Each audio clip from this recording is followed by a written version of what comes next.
예, 아이고, 강의가 오늘도 길어지네요. 내 목은 쉬고. 아이고. 자, 요거를, 공황 시기에 큰 돈을, 이제 부를 거머쥘 수 있는 거부가 탄생한다고 제가 말씀드렸죠. 자, 그러면, 바로 전 앞에 어떻게 해요? 1900년도부터 45년 동안 긴 공황 주기시 어떻게 해요?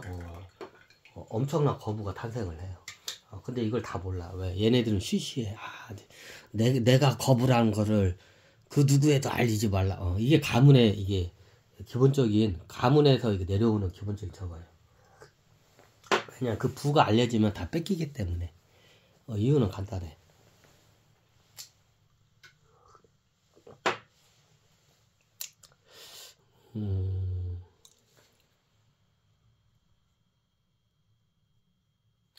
자, 이거를 역사적, 예전에 우리가 보면 박정희 대통령 때 화폐 개혁을 감행을 했어요. 기억나시죠? 자, 그때 화폐 개혁을 감행한 이유가 지하에 있는 돈을 다 끄집어 올리려고. 그 화교들 돈이라고 많이 그걸 해요. 화교들 돈이 아니라 명동 돈, 명동 큰손들 돈이야. 정확히 따지자면. 명동 큰손들 돈을 갖다가 박정희 대통령 때 그거를 끄집어 올리기 위해서, 그걸 갖다가 끄집어 올려가지고 그걸 이제 국가 산업에 투자를 하기 위해서 이제 저걸 해. 이제 많이 옆으로 뺏으려고 했던 거야. 쉽게 말하면 박정희 대통령이. 옛날에 이승만 대통령 때 그걸 했다가 어떻게 이승만이 다 많이 뺏어냈어요. 뺏어내기를. 그리고 많이 날아가기도 하고. 좀 그게 그래요. 그리고 우리나라 이게 지금 뭐 예전에 가면 너 남산 지하 밑에 구경하고 싶어 하면서 막 영화나 드라마에 그런 장면 많이 나오죠. 지금은 국정원이라는데 안기부 전이 국가정보원 중앙정보원 중정인가? 중정 때였나 그게? 예전 중정 때였죠. 이게 계속 이름이 바뀌어서 중정이 예전에 남산 밑에 있었죠. 중앙정보부. 남산 위에 있어요. 남산 위에 중턱쯤에 중앙정보부가 왜 거기에 있냐? 명동 사람들을 어떻게 해요? 일거수일투족을 감시하기 위해서. 그래서 남산 그 위쪽에다가 그 중정을 거기다 세우는 게 그래요. 그 위에 중정 위에 초소 같은 데가 이렇게 있어. 다 지금도 그 자리가 좀 여기저기 가보면 그 중정 자리가 다 있어. 그럼 중정이 왜 남산 밑에 왜 거기 중턱 거기 있다면 왜 거기다 그걸 해놨냐? 간단해요. 명동 큰손들 어떻게 감시하기 위해서. 정확히 따지면 명동 큰손들 어떻게 돈 뺏어내기 위해서. 맞나요? 많긴 많은데 그 예전 한참 많을 때에 비하면 어떻게 굉장히 적어요. 명동 큰손 예전에 제가 설명했죠. 명동 큰손이 뺏겨요 돈을. 누구한테 뺏기냐? 첫 번째 모태똥이한테 다 뺏겨요. 예전에 한번 설명드렸죠. 그 어마어마한 돈을 갖다 벌어대요. 어마어마한 부를 일궈. 언제 어느 시기에 그 1, 2차 세계대전 그 공황 시기 1, 2차 세계대전 그 시기에 어떻게 해요? 그 돈을 갖다가 다 어떻게 해요? 어마어마한 돈을 갖다가 어떻게 부를 갖다가 벌어들여요. 근데 어떻게 해요? 나중에 모태똥한테 다 뺏겨요. 자, 예전에 한번 제가 강의했어요. 왜? 대부분의 재산이 중국에 있기 때문에. 중국에 부동산이든지 땅이든지 아니면 어음이든지 채권이든지 뭐 그런 여러 자산이 있어요. 대부분이 부동산 그 다음에 채권이야. 부동산 채권. 주식은 그 당시에 주식이라는 개념 자체가 우리 동양적에는 그게 이렇게 보편화가 안 될 때이기 때문에 보통 그 당시에는 부동산하고 채권 대부분이 중국에 있었어요. 근데 어떻게 모태똥이 공산화 시키면서 어떻게 다 몰수를 해버렸죠. 그때 다 거의 대부분 90% 이상 그 당시에 뺏겨. 명동에 있는 명동 큰손들이. 두 번째를 누구냐? 그 두 번째를 누구한테 뺏기냐? 3단계로 뺏겨. 김일성 다 공산국가네요. 그 대부분 공산국가예요. 자, 공산당이 내려오면서 어떻게? 그때 다 뺏어가요. 자, 북한의 자산도 있고 부동산 자산도 그것도 뺏기고 남한에 내려와가지고 남한의 명동 이쪽이 어떻게요?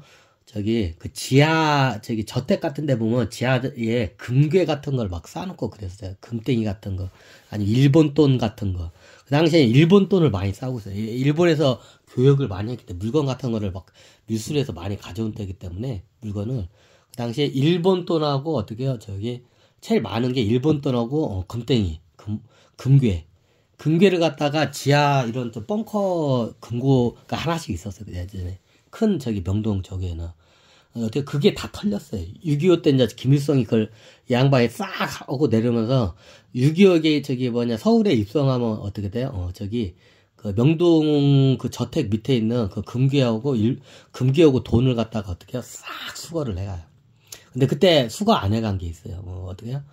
대한민국 돈은 수거를 안 해가. 어떻게 해요? 그냥 저기 태워버리거나 아니면 그냥 내비두고 가. 왜? 대한민국 돈은 이미 어떻게 해요? 저기 그냥 휴지 조각이 돼버렸기 때문에 가치가 없기 때문에 그 당시에 대한민국 돈은 그냥 빼고 어떻게 해요? 그 당시에 저기 다른 저기 돈이 되는 것들은 다 자산을 갖다가 다 그 동상 같은 걸 싹 그걸 다 빼가. 그게 김일성한테 다 뺏겨요. 두 번째. 첫 번째 모태똥, 두 번째 김일성. 이제 세 번째가 누구냐? 제 세 번째가 이승만 대통령. 이승만 대통령한테 이제 또 뺏겨, 3단계로. 예전에는 다 강의를 했어. 자, 이 공항이라는 거를 이해를 하려면, 이걸 이해하면, 하고 이제 저걸 해. 자, 이걸 갖다가 천신들이 다 작업을 한 거야, 그 당시에. 자, 얘기를 왜 했냐? 여러분들 이때 돈 번 거 어떻게, 또 천신들이 또 뺏어내. 자, 이걸 다 천신들이 뺏어낸 거야. 모태똥하고 김일성하고 이승만 이 세 명에 의해서 어떻게 돈을 다 거의 99%를 다 뺏겨요. 자기 재산. 명동에 있는 큰 손들이 전 재산의 99%를 다 뺏겨. 이 세 양반들한테. 예전에 강의를 했죠.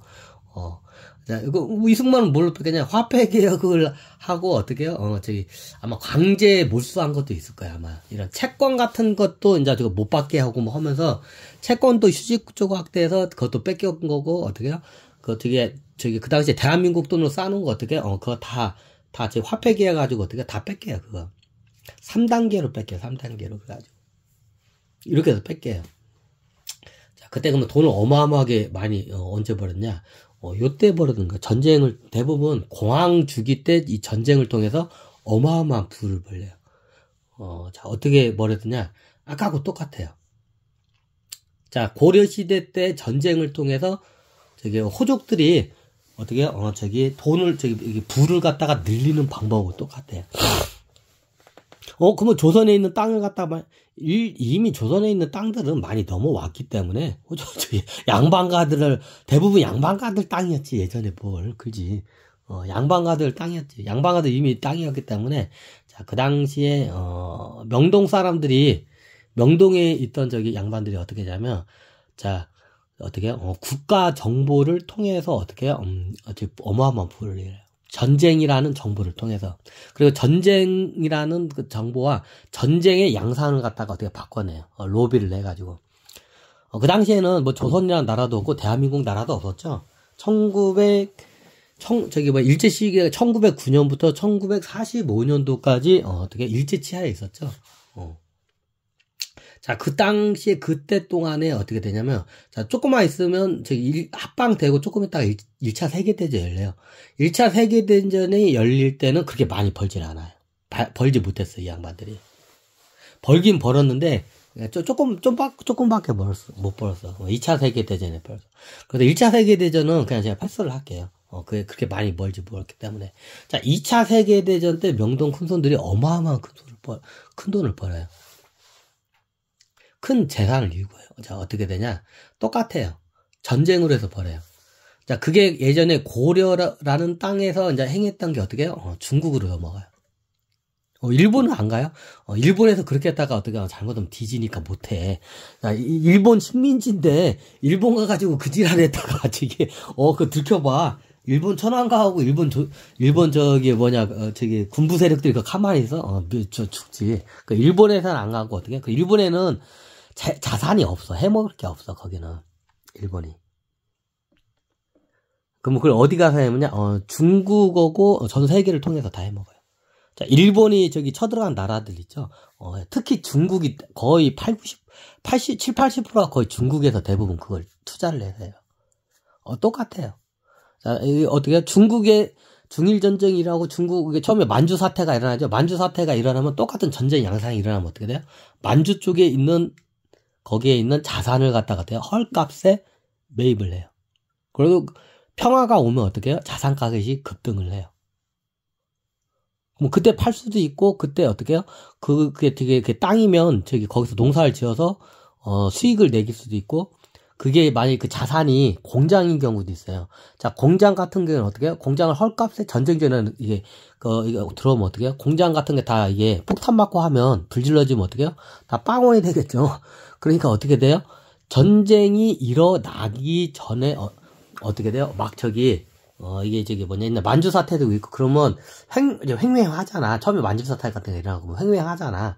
그러면 그때 어떻게 돼요? 1차 세계대전. 하여튼, 그때, 그러면 어떻게, 만주 쪽에서 어떻게 해요? 가가지고 공장이나 이런 집, 대표적인 게 공장 집, 아니면 어떻게 해요? 땅. 그리고 이제 여기서 보면 채권이나 어음 같은 게 거기서 거래가 돼요. 그러면 전쟁이 일어나면 채권하고 어음값이 어떻게, 똥값이 돼. 그걸 갖다 어떻게, 다 주워 먹어요. 일본이 이제 이게 딱 전쟁이 일어난다. 그리고 나중에 이게 뭐 큰 사태 없이, 만주 사태는 그냥 바로 일본으로 복수됐죠. 그러면 바로 평화로 시게 되면 어떻게 해요? 원래 가격으로 다시 어떻게, 되돌아와요. 급등을 해요. 그러면 그걸 팔아서 차익 수익을 낼 수도 있고, 그대로 보유해서 그 공장이나 땅에서 어떻게 농산물이나 공산품을 갖다가 어떻게 해요? 그걸 갖다가 생산을 해가지고 수익을 낼 수도 있고. 헐값에 어떻게 만주에 있는 자산을 갖다 헐값에 먹어요. 만주 사태 때. 근데 이때는 얼마 안 돼서 많이 안 먹어요. 근데 이때 어떻게 예행 연습을 한번 했어요. 예행 연습을 먹고 나중에 이제 저기 중일전쟁이 일어나죠.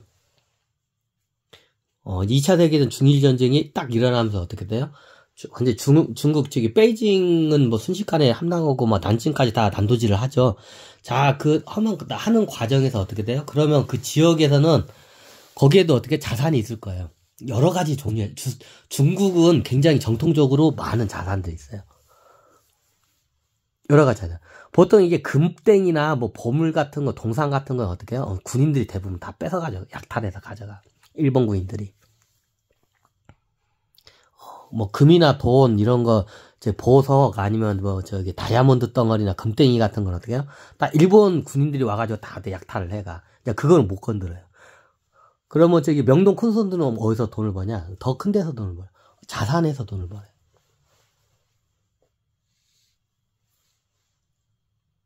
그러면 대표적인 게 돈이 제일 많이 되는 게 뭐냐? 공장. 두 번째게 돈이 잘 되는 게 뭐냐면 좋은 집들 있죠. 저택 같은 집들. 집. 그다음 세 번째가 어떻게 해요? 토지예요. 대표적인 품목이 이 세 개였어. 이제 기타 등등 채권이나 이런 것도 있는데 전쟁 중에는 채권이 빵원이 될 수 있기 때문에 잘 안 건드려. 굉장히 막바지에 됐을 때 어떻게 그것도 채권을 건들 때 되게 잘 봐야 돼. 근데 어떻게 그 당시에 중일 전쟁이 일어났을 때 어떻게 해요? 그 당시에 부동산 가격이 똥값이 돼요. 그럼 그때 그걸 헐값에 매입을 해요. 아니 그러다가 나중에 중국이 이겨서 일본 밀려나면 그거 다 뺏기는 거 아니야? 안 뺏겨요. 왜? 합법적으로 중국에 가가지고 어떻게 해요? 그걸 사들여요. 막 일본 군들이 중국 전역을 막 초토화시키고 있다. 어떻게 해요? 그걸 갖다가 어떻게 해요? 그 공장이나 집이나 뭐 땅 들고 갈 수 없잖아. 피나 못 가잖아. 그러면 어떻게 해요? 그걸 갖다가 헐값에 내놔요. 금매로 막. 10분의 1값 이하로 막 말도 안 되는 금액으로 막 나와. 이런 부동산들이. 너무 당연하죠. 피난을 가야 하니까. 중국 사람들. 그럼 그걸 갖다 어떻게 해요? 그 당시에 명동 큰 손들이 가가지고 어떻게 해요? 중국 사람이 인상하면서 내가 왕서방이다 해 하면서 내가 사겠다 해 하면서 사와요. 자, 그러면 여기서 전쟁이 끝났을 때 승자가 누가에 따라서 틀리죠. 만약 중국이 승자가 되면 어떻게 해요? 왜 다 뺏기는 거 안 뺏겨요? 중국이 승자 돼도 내 거. 일본이 승자가 돼도 내 거. 보통 일본이 승자가 되면 어떻게 다 뺏길 수가 있어. 근데 그 자산이, 중국에 있는 자산이 어떻게 해요? 일본 시민의 자산이면 어떻게 해요? 못 뺏어요. 일본 저거 애들 함부로 못 뺏어, 그걸 갖다가. 너무 당연하죠? 자, 일본 군들이 중국을 싹 정복을 했어. 그러면 이런 저기 부동산이나 이런 땅 같은 거, 이거 사람도 막 다 죽이는 판인데, 이런 부동산 같은 거 그냥 뺏어내요. 중국 사람들 거. 좋은 땅이나 좋은 집이나 이런 걸 다 뺏어내요. 근데 단 어떻게 해요? 일본 시민의 소유권이 있는 저기 부동산은 못 뺏어내요. 너무 당연하죠. 자, 일본 시민들도 중국에다 투자한 게 있을 거 아니야. 그게 땅이 됐든 집이 됐든 뭐 공장이 됐든 한 게 있을 거 아니야. 근데 그거는 어떻게 못 건드려요. 명동 사람들 조선 사람인데요. 자, 명동 사람이 저기 1, 2차 세계대전 때는 조선 사람이 아니라 어떻게 해요? 일본 사람이에요. 그리고 그 당시에 대부분 이름을 명동 사람들은 국제적인 이런 조직을 이끄는 명동 사람들 갖다 어떻게 해요? 이름이 국제적인 이름이 몇 개씩 하고 중국 이름, 조선 이름, 일본 이름, 미국 또 다른 인도 이름 같은 거 몇 개를 갖고 있는 게 이게 당연해. 그럼 어떻게 해요? 명인 어떻게 그러면 일본 이름을 해가지고 일본 시민권 그 명의를 해가지고 그 사들여요. 그 중국에 있는 그 부동산들 갖다. 그럼 나중에 그게 이제 중국 만약에 일본군이 승리를 해가지고 여기를 점령을 해가지고 먹으면 어떻게 해요? 자, 이거 내 거다고 일본 시민이라고 이거 내 소유라고 하면 어떻게 해요? 일본군이 그걸 함부로 손을 못 대요. 왜? 일본 시민권자의 소유물이기 때문에 아무리 중국에 있어도. 너무 당연하죠. 그러니까 그대로 될 거야. 그러면 만약에 중국이 승리를 할 수도 있겠죠. 자, 중국이 승리를 해가지고 일본을 밀어내면 어떻게 해요? 그러면 중국 국적을 내세워서 어떻게 해요? 중국인 시민 자기 신분을 몇 개씩 갖고 있어. 그러면 중국인 신분으로 해가지고 그걸 소유하고 있으면 돼. 다 이미 그거를 생각을 하고 어떻게 해요? 그 투자를 들어간 거예요, 명동에서는. 자, 중국이 승리해도 어떻게 해요? 그 소유권이 보장이 되고, 일본이 승리해도 소유권이 보장해. 누가 승리를 해도 소유권이 다 보장이 되게끔 딱 그 세팅을 해놓은 거예요, 명동에. 양반들이. 그 당시에, 노인 양반들이. 보통 자기 자식이나 손주 이름으로 다, 이게 한두 품목만, 이게 하는 건물이나 공장도 한두 품목 아니라 여러 품목으로 되기 때문에, 자기 손주나 자식 이름으로 막 분산해가지고 이렇게 해. 자기 명의로 안 해. 다 그거를. 그렇게 해가지고 그쪽 가문에서 이게 어마어마한 중국에 있는 공장이나 건물, 그리고 이런 땅 같은 자산을 갖다가 헐값에 사들여요. 말도 안 되는 가격에. 10분의 1토막 더 난 가격으로 막 사들여. 그럼 나중에 전쟁이 끝나고 평화로운 시기가 되면 다시 원래 가격으로 돌아오겠죠? 그러면 어마어마한 이렇게 수익을 거기서 창출을 하겠죠, 당연히. 그래, 그 당시에 어떻게 해요? 명동 큰손들은, 그럼 나중에 최종 승자는 누가 됐나요? 중국이 2차 세계대전을 패하죠, 일본이. 중국이 어떻게 해요? 승리를 하죠. 그래서 중국이 일본을 밀어내면 어떻게 해요? 일본군이 점령하고 있을 때는 어떻게 해요? 그 공장 소유를 일본인 명의 앞으로 해요. 자기네 자식 이름이 다 일본 이름들이 있어. 일본인 이름으로 해. 그리고 어떻게 해요? 중국이 이제 밀어냈어. 그러니까 밀으니까 어떻게 명의를 바꿔요. 누구로? 중국 이름으로 된, 자기 한 3중 국적으로 된 중국인 명의로 된 자기, 손주나 자식 이름으로 바꿔, 명의를. 부동산을. 그러니까 나중에 이렇게 보존이 돼요. 자, 중국 사람 거니까 당연히 근데 일본 사람 거로 돼 있으면 어떻게 해요? 중국 사람들이 뺏어내겠죠? 그러니까 명의를 바꿔버려요. 일본에서 이제 중국 사람 그러니까 중국 사람 명의로 돼 있으니까 어떻게 해요? 못 뺏어내. 중국 정부나 중국 국군들이. 그래, 그대로 그걸 딱 보유하고 있어요. 그래, 입 딱 닫고, 일본이 이제, 패망을 해도 입 딱 닫고 딱 가만히 있었어.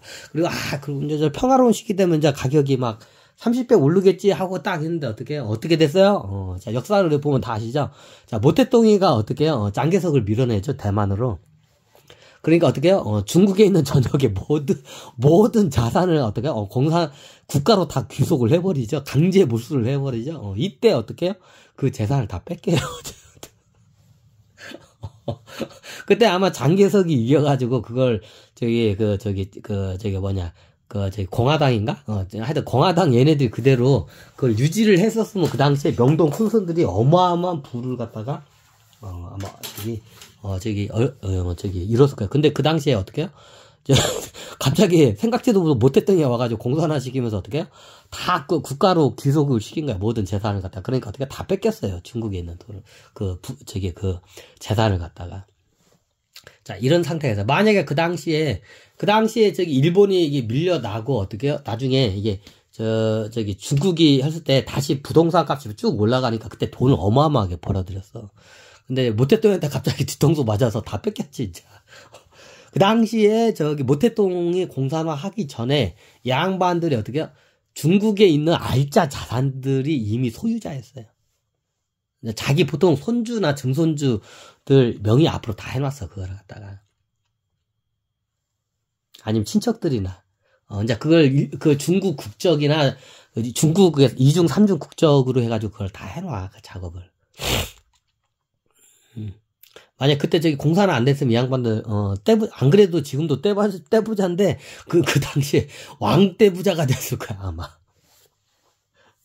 그때 이렇게 해서 돈을 엄청나게 벌어들였어요, 그 당시에.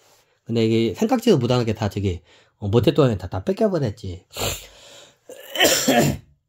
자, 그 당시에, 이렇게 해가지고, 이게 그 당시에 어떻게 해요? 1, 2차 세계대전이 공황 주기 안에 있었던 공황 시기예요. 이 공황 시기에 어마어마한 부를 이뤄냈었어요, 그 당시에. 이런 식으로.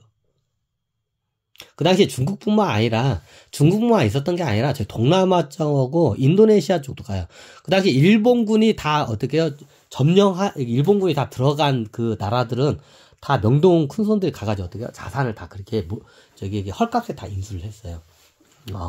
똑같은 전략이에요, 그냥. 그러면 나중에 얘네들, 동남아시아에 있도 안 남았으니까. 그나마 거기에 있던 재산들이 있었기 때문에 그 재산을 기반으로 다시 어떻게 해요? 투자를 해가지고 지금 다들 거부가 돼 있는 거예요, 지금. 이 양반들이. 그 당시에 동남아시아고 인도네시아나 이쪽에 대부분 중국에다 다 몰빵을 했어요, 이 양반들이. 내가 알기로는 80, 거의 평균 70에서 80%를 갖다가 다 여기다 몰빵하고, 한 20%, 30%를 동남아시아하고 인도네시아 이쪽에다 인도네시아에다 이제 분산 투자를 했던 거야, 양반들이. 이제 그나마 동남아시아하고 인도네시아 이쪽에 했던 게 잘 돼가지고 나중에 어떻게 해요? 이게 전쟁이 끝나고 잘 되면서 이걸 회수하면서 그 돈으로 다시 이 양반들이 어떻게 해요? 부를 다시 이루어가지고, 다시 이제 거부가 됐어요, 이 양반들이. 이게 공황 시기에 어떻게 부자가 탄생하는 이게 어떻게 보면 굉장히 다른 사람의 어떻게 보면 고통을 이용해 가지고 좀 하는 것 같아요. 좀 약간 좀 영악하고 좀 약간 좀 그렇죠. 여러분들이 봐도. 근데 보통 공황 시기에는 이렇게 해서 돈을 많이 받아요. 이게 피똥이야. 자, 이게 전쟁 중에 어떻게 피똥 많이 싸죠. 질질질 다 여기저기 피똥 싸고 있죠. 공항에도 피똥 싸고, 세계대전 전쟁 중에도 피똥 싸죠. 그때 피똥을 갖다가 어떻게 헐값에 다 받아 먹어요. 원래 유태인들도 이렇게 해서 부를 많이 일궜어요. 이것 때문에 히틀러한테 맞아 뒤진 거야, 이게. 유태인도 이게 비슷한 전략을 써요. 근데 유태인 애들은 명동보다 훨씬 하수야.